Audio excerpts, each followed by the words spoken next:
Hello நண்பா நண்பிகள் அனைவருக்கும் என்னுடைய வணக்கம். நான் இன்றைக்கி கீரை தான் வாங்கியிருந்தேன். அதுக்கு முன்னாடி எல்லோரும் கொஞ்சம் சப்ஸ்கிரைப் பண்ணுங்கள். நான் கீரை தான் வாங்கியிருந்தேன். ஒரு கடாயில் ஆயில் போட்டுட்டு கடுகு உளுத்தம் பருப்பு போட்டுட்டு கருவேப்பிலை இருந்துச்சுன்னா நீங்கள் போடுங்க, என்கிட்ட இல்லை நான் போடலை. அதையும் போட்டு நல்லா வதக்கி கிண்டி விட்டுட்டு அது கொஞ்சம் செவக்க வந்த உடனேயே நான் ஒரு பெரிய வெங்காயம் ஒரு பச்சை மிளகாய் கட் பண்ணி வச்சுருக்கேன், அதையும் போட்டு நல்லா கிண்டி எடுத்துக்கோங்க. அது கொஞ்சம் செவக்க வறுத்து வந்த உடனேயே நீங்கள் வெட்டி வச்சுருக்க கீரையை போட்டுருங்க. வெட்டி வச்சுருக்க கீரையை போட்டோடனே அதை நல்லா கிண்டி விட்டுட்டு கொஞ்சமாக தண்ணி தெளித்து அதை நல்லா வேக வச்சு எடுத்துக்கோங்க. அப்புறமா ஒரு தேங்காவை கொரகொரப்பாக அரைச்சி எடுத்து வச்சுக்கலாம். கொரகொரப்பாக தேங்காவை அரைச்சி எடுத்து வச்சுக்கோங்க. கீரை நல்லா வெந்து வந்த உடனேயே நீங்கள் கொஞ்சம் உப்பு போடுங்க. அதுக்கு முன்னாடி உப்பு போட்டு கீரை வேக வைக்கக்கூடாது.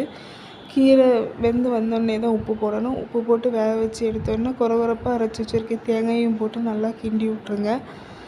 நல்லா கிண்டி விட்ட உடனேயே அதை நீங்கள் டேஸ்ட் பண்ணி பார்த்தீங்கன்னா அவ்வளோ அருமையாக இருக்கும், டேஸ்ட்டாக இருக்கும். நீங்களும் ட்ரை பண்ணி பார்த்துட்டு எப்படி இருக்குன்னு சொல்லுங்கள் ஃப்ரெண்ட்ஸ். தேங்க்யூ.